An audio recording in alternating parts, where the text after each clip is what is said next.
It's too bad that he's quickly going to forget my name, he thought. I should have repeated it for him. Then when he spoke about me he would say that I am Melchizedek, the king of Salem.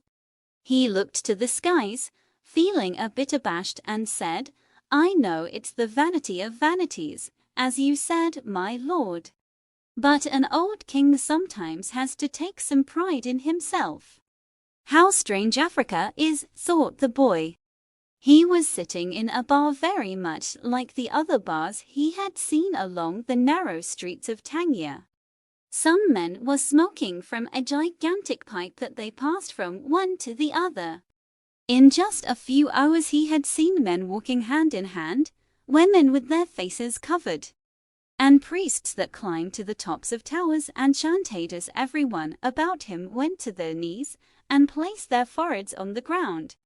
A practice of infidels, he said to himself. As a child in church, he had always looked at the image of Saint Santiago Matamoros on his white horse, his sword unsheathed, and figures such as these kneeling at his feet.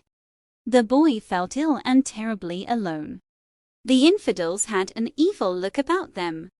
Besides this, in the rush of his travels he had forgotten a detail, just one detail, which could keep him from his treasure for a long time.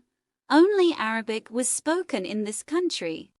The owner of the bar approached him, and the boy pointed to a drink that had been served at the next table.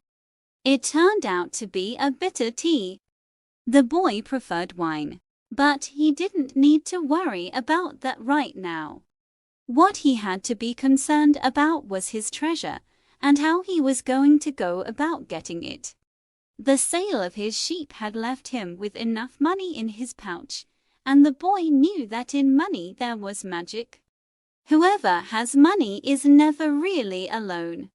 Before long, maybe in just a few days, he would be at the pyramids. An old man with a breastplate of gold wouldn't have lied just to acquire 6 sheep.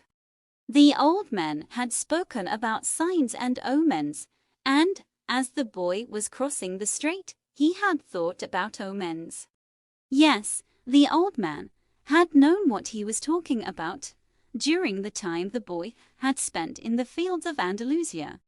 He had become used to learning which path he should take by observing the ground and the sky.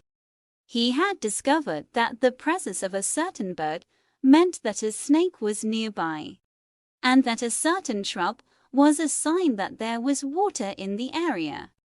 The sheep had taught him that if God leads the sheep so well, he will also lead a man, he thought, and that made him feel better. The tea seemed less bitter. Who are you? He heard a voice ask him in Spanish. The boy was relieved. He was thinking about omens, and someone had appeared.